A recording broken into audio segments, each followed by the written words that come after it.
want to welcome everybody back to the FraudCast here at BankSouth, where we talk about fraud and cover the different scams, things that are out there to help our customers, help our community stay vigilant, stay protected. Recently, I had the opportunity to speak at the Georgia Bankers Association annual meeting, and you both were extremely helpful in that. Some of the things that really opened my eyes at that meeting were some of the statistics that we covered from the 2025 Internet Crime Complaints Center report that came out, which we've looked at. All 66 pages. All 66 pages, yes. I read it from cover to cover. So 1 billion complaints in 2025. That roughly estimates to 3,000 per day. And that's just what's reported. Losses reached $20.9 billion, which is a 26% increase over the previous year and more than 19 billion increase compared to a decade ago. I think like the interesting part of that is what's reported. Like I always try to mention that when I'm talking about the numbers, because a lot of people, they are so embarrassed to bring it up, like, oh, it'll never happen to me, and then it does, and so they don't think like, oh, I shouldn't say anything, I'm never going to get my money back.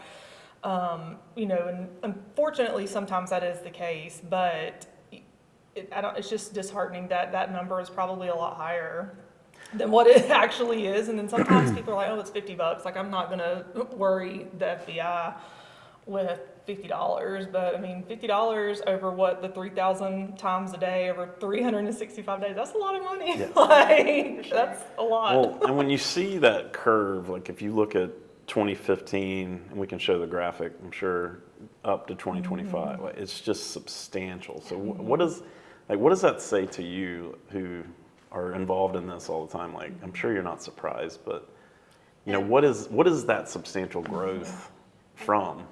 I think a lot of it is, 10 years ago, we didn't have a lot of the technology that we have for detecting the fraud. And a lot of it comes from people. We reach out, hey, have you done this? And the customer is then aware of it. So technology has increased, the way AI has blown up and created deep fake opportunities. And you can take Fraud 101 pretty much online anymore. There's probably a YouTube video on it. So people actually educating people to commit crimes is probably one of the biggest things that I don't like about certain platforms, is because it's what they're there for. They'll teach you to do it. Yeah. And one of the things just from the conference was talking to other banks about importance of communicating when these things come up, because if these incidences are isolated and just one particular person experiences it, then they're the only ones that know, all the specifics. So, obviously we want to protect the identity of customers, but I think telling those stories across the board helps everybody else be aware, and which I think we've done a pretty good job with. But I think that was the point with the other banks, is if you can centralize and really continue to tell these stories so people can keep seeing them and be mindful of the triggers and things that might occur, I think important. we walk that really fine line between protecting our customers and then like the Privacy Act, and how we can communicate out what is going on without, upsetting anybody that has experienced it. We don't want to use anybody as like well, this person did X, Y, Z, but if we help educate. Blame game. Yeah, no blame game, Yeah. but just that all around talking about it, because I think once I've gone to like the Rotary, and once I started talking about it, everybody in the room like had raised their hand, and they had some type of happenstance happen to them. And, a lot of them were like, yeah, we never reported it. And, it's like, why? And some of them is definitely embarrassment. You're a highly educated person thinking that you know everything about the stock market and all those things, and something comes up and it sounds so amazing and you want to get into it. And there are awesome opportunities out there to do that, but not every opportunity is a good opportunity. Well, I'm glad you mentioned that, because just looking at the top scams, broken down, the number one was investment. And Yes. so what is the reason for that being such a, and it's a large number one. It's a very, It's very close large to number 10 one. billion, I think. It's- Yeah, 8.6 8.6 billion in billion, yeah. losses. Yeah.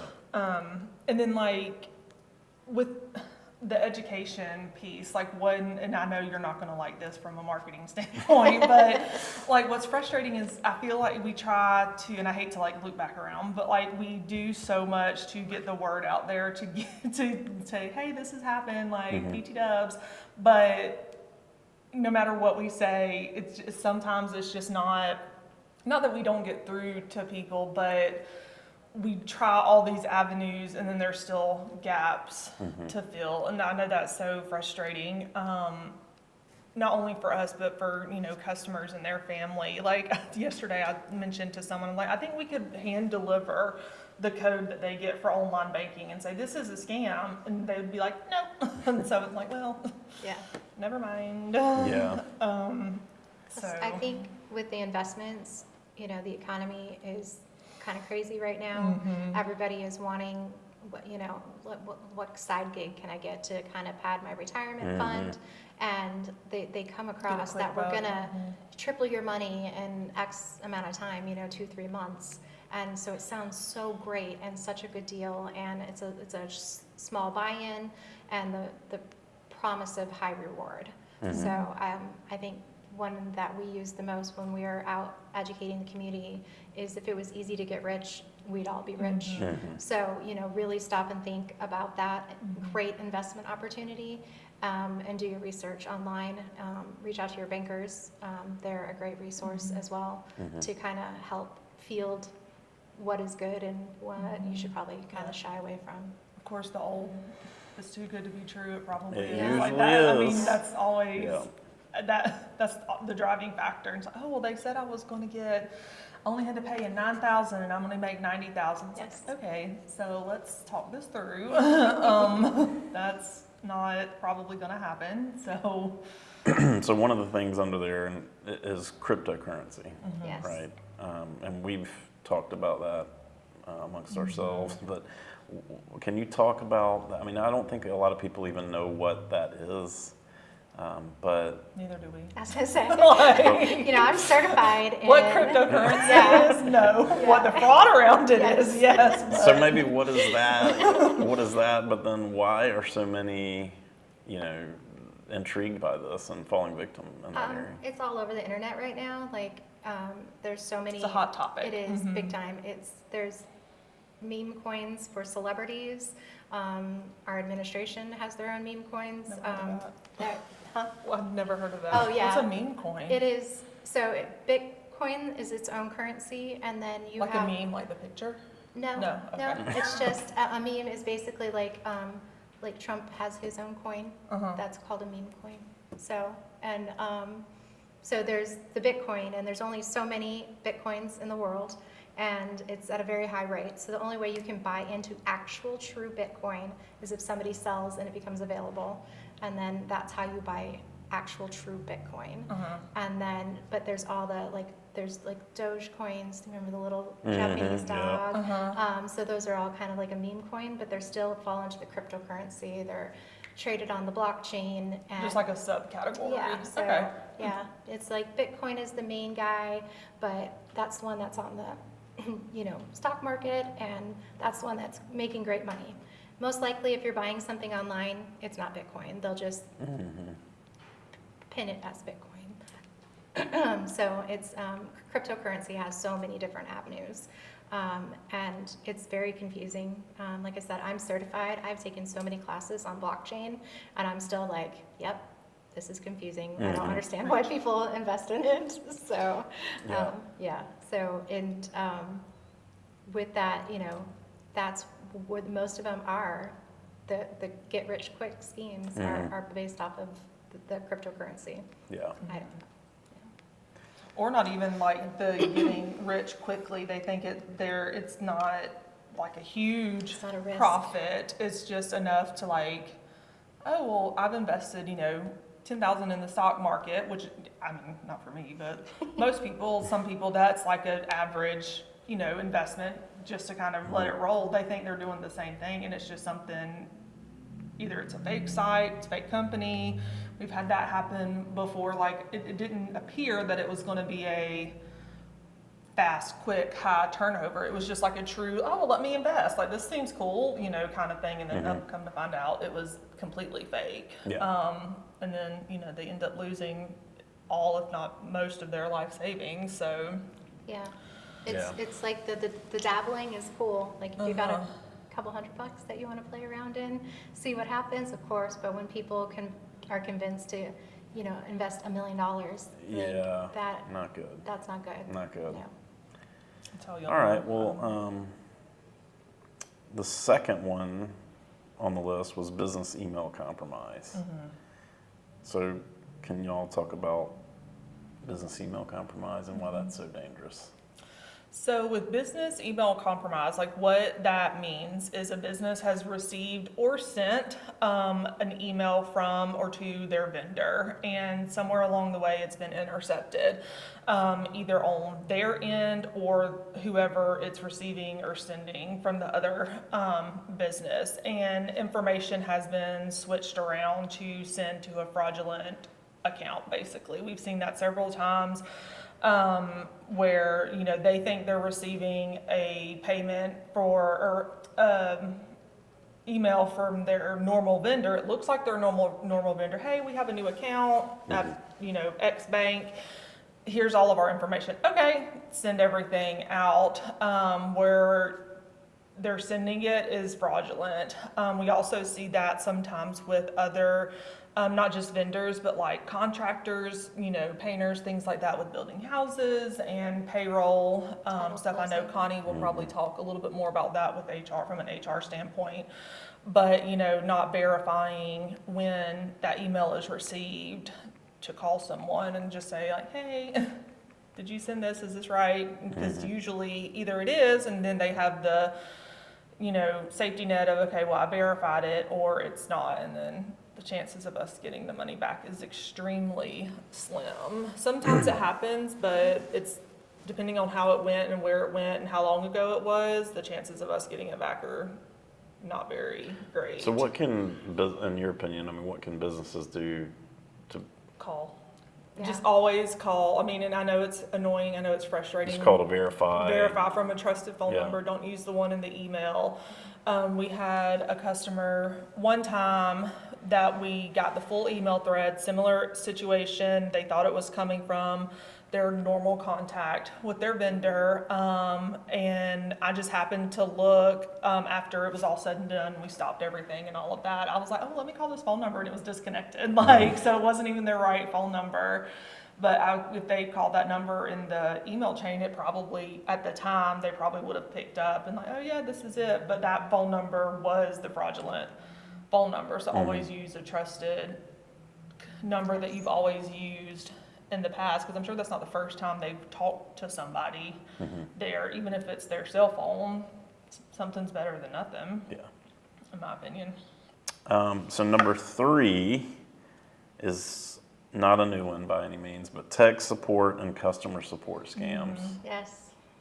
Man. We've had like 4 this past week. Yeah. Yeah. 4 in the past week. Yes. It's just 4 reported. Like, it is amazing how many people will get a phone call from Apple or a text message from Apple stating there's been a compromise to your bank. You need to go up to the bank and take all of your money out of the bank because it's not safe. Don't tell the bank. But don't tell the bank because, or the FDIC is collapsing and there's going to be a run on money and you won't have any money, so you better go get all of your money. And once we do that, we need you to take it to this Bitcoin ATM in the Texaco down the road and state and put it in there, and we will keep it for you safely. And that right there is, you will never see your money again once it enters that little machine, even though that cash is still inside that machine. Yeah. That's what I think a lot of people don't, even myself, like, especially now that I've gotten more into like fraud, like in my mind, well, it's right there, just go in and pull it out. But the note at that point is someone else's because it's listed in someone else's account. It's not theirs, and it's not even the owner of the businesses anymore. I would even argue it's not the owner of the ATM, whoever that is. It's agree. in that other account, and like that was a hard one for me to be like, well, just go get it out. And it's like, well, that's not the case. It's not as easy as that is. And you mentioned about getting calls from Apple, and I don't know how to say this nicely, how many people there are that use Apple products across the world. Apple is not looking at Abigail's one device and be like, well, she has fraud. And it's like, well, no, there's billions of Apple accounts like all across. And so the chances of that one pop-up being from Apple or Microsoft, pretty slim, Very slim. if any, in my opinion. Yeah. So A lot of them at that point, if you click on the link, it's opening up some type of virus software. or like remote access, Yeah. that's a big one that we've seen when they do that. And it makes sense why customers do it. Like looking at it from their point of view, they're thinking, oh no, something's wrong. They're going to help me. They're trying to protect their stuff. They don't know the ins and outs like we do. And things to look for, but they think they're doing the right thing, and come to find out they fell for a scam, and it's not their fault. Yeah. They think they're doing what they're supposed to be doing. They're following the rules. It just wasn't the right rules. And that's what's really like hard to see happen, and people think, they're doing the right thing. That happens all across the board. Their intent is right. That they, I thought, what's that saying? No good deed kind of thing. Like they think they're doing it right, but it's not. Yeah, anytime somebody wants to download any type of software onto your phone, if it's your iPhone, your Mac, any of those things, it's a hard stop. Don't ever let anybody what is that called? My brain froze with that. Remote access. Yeah, remote access. Remote in, yeah. You don't want anybody that you do not know, that's not a trusted IT professional. And even though they're saying it, Apple's not going to remote into your phone. Microsoft's not going to remote into your phone. What they're doing is they're digging, and they're looking, do you have your bank password saved? Is it just, you click the button and it's an auto login? I would say 95% of the world saves everything, because you have to have a million different passwords for everything these days. So, save it, and then I never have to think about it again until it's time to change my password. So they're in the product just phishing, see what they can get. Like, I'm going to log into your bank account. Okay, let's see how much money you have. Oh, that's not good. Let's go to this one. And they just bounce between your apps as quickly as possible. And it's amazing, the bots that they bring in to make it happen so quickly. Yeah. And one thing that I've seen mentioned, I think it was on like an article or something, like they'll go in and like do rules on your emails. So if you're getting emails from your bank with these like passcodes, or like, hey, this has been updated, your email address has been changed from your old one to or whatever, they do a rule so it completely bypasses your inbox, and you never see it. That's a new one that I read somewhere, and I was like, did not think about that. No, because that's how I know if somebody's into my stuff. Oh, hey, you've got a password reset code, and I'm like, oh, great. Or like a new like they'll do the new login in like a new area, like new device login. I get them all the time when I log in just normally. So we talked about the big ones from the IC3 report. What else are we seeing directly, trends-wise, or things that we should be looking out for, in the days ahead? One of the trends that I'm noticing, and I just did a case today for it, was loans with like I don't know if it's third party, but like not bank or what's the word? Not notarized, notable. Anyway, trusted loan sources. They think they're applying for a loan, which is fine. whatever you're needing the loan for, cool, but then they're allowing them to get access to online banking. They're giving out their banking credentials, and then the people that they gave their information to is depositing fraudulent checks in mobile.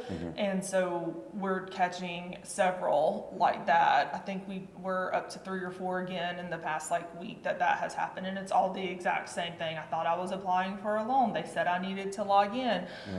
This was my first deposit for my loan, but I had to send them back some, and it's that's where you messed up. Yeah. And I have had linking different accounts and things like that.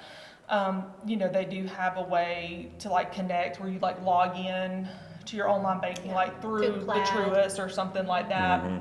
BankSouth, and it's all intermingled and stuff, but it's when they ask you to send it back immediately is where the pump the brakes is a hard that urgency thing. once again. Yeah, right. Yeah. The job opportunities too. I'm gonna, pay you $700 a month to wrap your car. It amazes me that some of these, they keep coming back. When I first started 20 years ago, the car wrapping was big, and now we have, we've had 4 customers, and our southern branches have that. The scam was big 20 years ago. Yeah.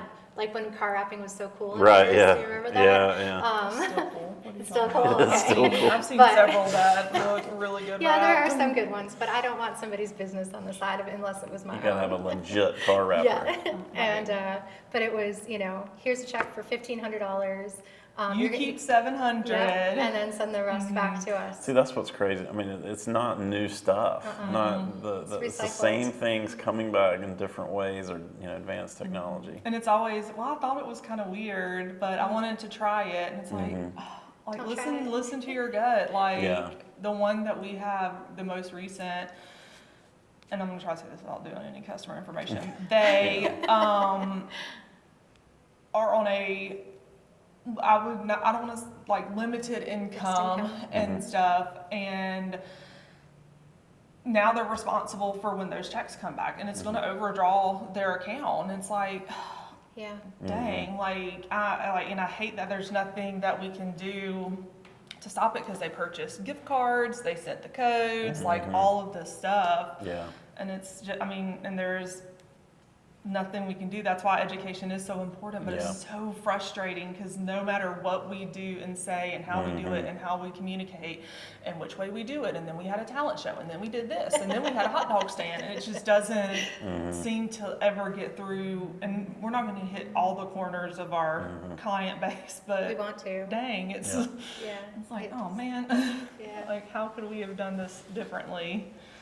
All right. Well, I've got a couple more, but I didn't prepare you for this because I thought this would be fun. Oh boy. This is a fast 5. Okay. All right. I'm going to give you a statement, Oh God. and I'm going to ask for your immediate reaction. Okay. Do you have the bleep ready?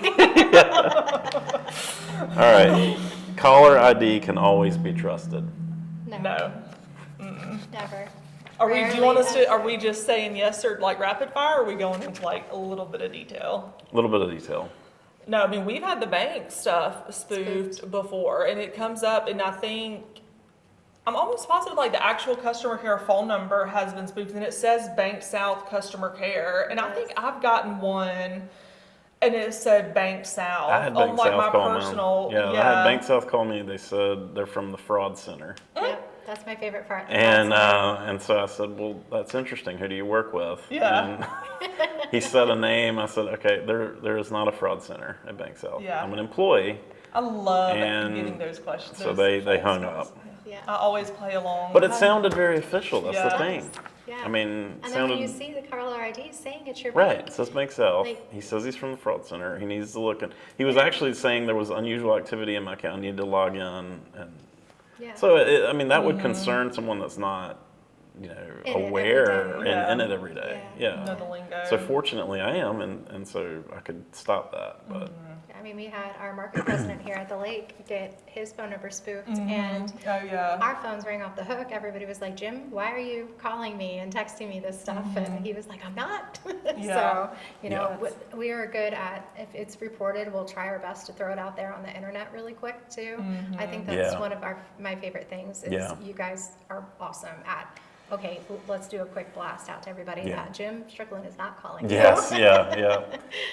That was same day, Yeah. we got that up. It was, it's that communication between all of us that makes it possible for that.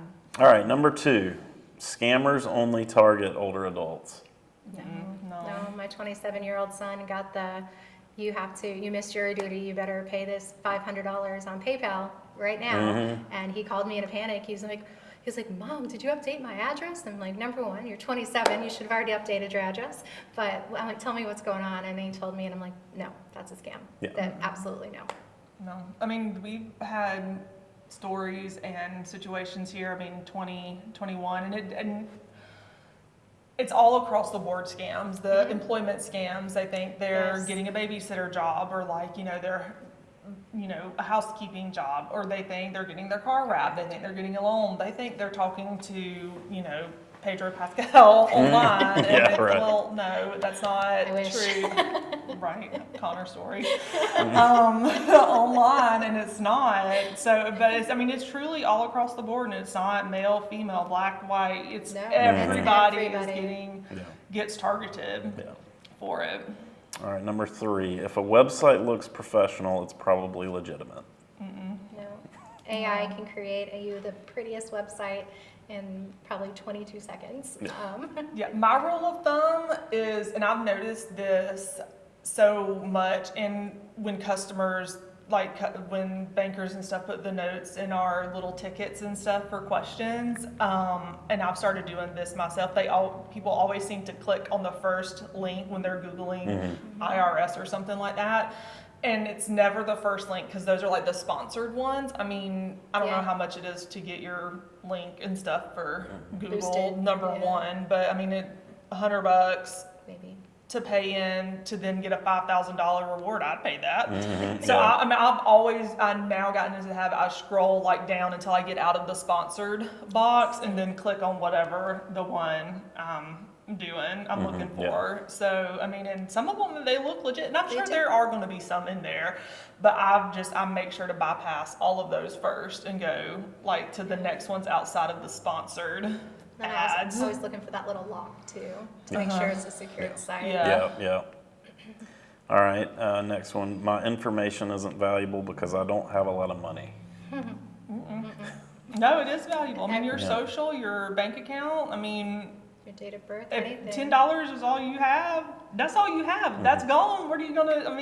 Yeah. That's what you have till your next payday. Yeah. We talked about the 3,000 a day, $10, 3,000 times. That's a pretty good day at work as a Yeah. fraudster. So. Yeah, it adds up. Your social, your complete identity can be mirrored, I guess is a good word, and then all of a sudden Bryce has $100,000 in credit card debt because someone opened all of these Yeah.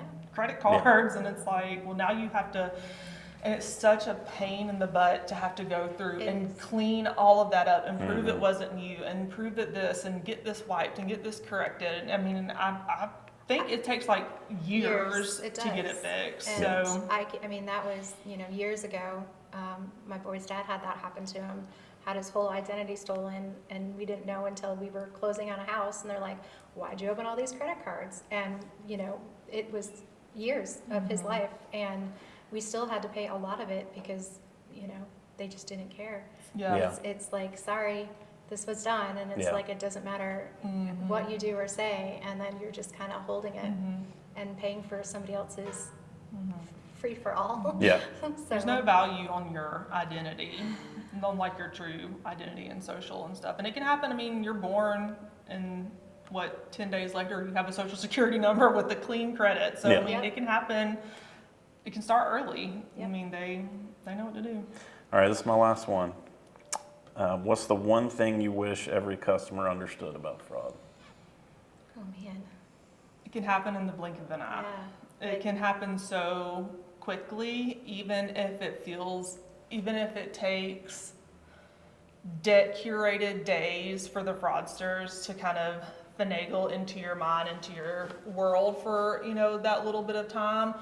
But the money moving can happen so quickly and it can be gone so fast, that's, I think, is what's shocking Yes. to people, and they don't realize that once it's out the door, the chances of, They're slim to get right, back. you take Slim. $1,001 bills and throw them in the air, and then you're trying to get them back. Okay, well, you only got 50 ones back, like that. Yeah. So, I mean, all the other ones are gone. Like, you're hoping to get something back. Yeah. And it's so hard to, explain that, because everybody's like, well, you can see where it went to. And it's like, yes, we can. It went from our bank to Fifth Third to Citi, and then it went to overseas. And ICE has a kill switch at 50,000. So, that's a good starting point, but even the FBI has trouble clawing it back. So just stopping and thinking. That's our motto around here is, stop and think about Stop, it. think, call, yeah. And then if you have any questions, you don't even have to call us at the bank. Call your kids. My mom sends me her job offers all the time, and I'm like, no, Mom, still not real. So just share the information with everyone that you can, so that they can Exactly. be informed. Yeah. That's what the biggest, in my opinion,